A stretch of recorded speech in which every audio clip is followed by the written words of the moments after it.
Dans Jean chapitre 19, verset 39, Nicodème comprit finalement par révélation la puissance de la mort du Seigneur Jésus-Christ.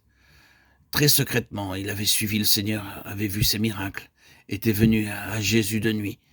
Mais quand il le vit mourant, percé, injurié, pardonnant, et qu'il vit le soleil s'obscurcir, la terre trembler et les tombes s'ouvrir, c'est alors qu'il commença à voir la puissance de la mort du Seigneur Jésus-Christ pour vaincre, écraser et confondre le diable.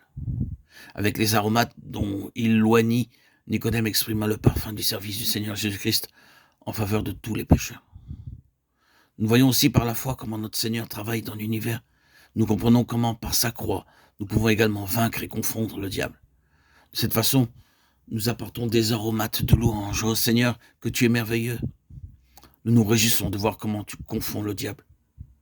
Le passage de Marc, chapitre 16, versets 1 à 3, relate qu'après la résurrection, quelques femmes préparèrent des aromates avec lesquels elles devaient l'oindre. Elles avaient travaillé très dur, mais sur le chemin, elles se souvinrent qu'il y avait une très grosse pierre devant le sépulcre, qu'il était impossible d'ôter. Néanmoins, elles étaient convaincues, bien que ne sachant pas comment, que la pierre se trouvait roulée. Elles eurent une réponse à leur foi par la puissance et la gloire inattendue de la résurrection.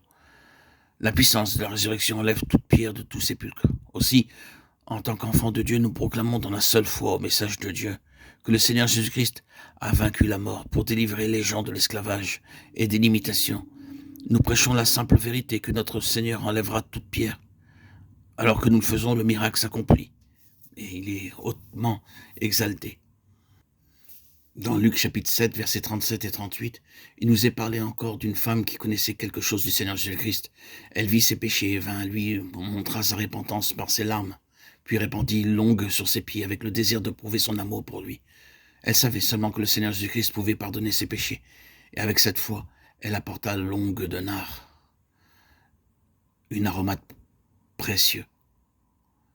C'est la seconde étape. Après avoir reconnu le Seigneur Jésus-Christ et avoir commencé à l'adorer, nous connaissons alors notre état de pécheur. Et c'est pourquoi nous devons alors remercier Dieu et louer Dieu pour le don du Seigneur Jésus. Partout où nous allons, nous ne pouvons pas nous empêcher de témoigner. J'ai été pécheur et le Seigneur Jésus-Christ m'a pardonné. Dans Jean chapitre 12, il est relaté l'histoire d'une femme très reconnaissante parce que le Seigneur Jésus-Christ avait ressuscité son frère de la mort.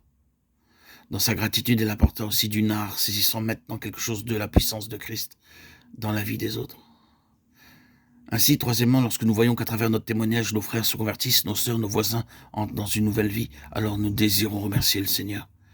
Seigneur, tu ne m'as pas sauvé seul, mais tu as aussi sauvé mon frère, ma sœur, ma mère, mon père, mon voisin. Laissez-moi, s'il vous plaît, partager ma joie avec vous.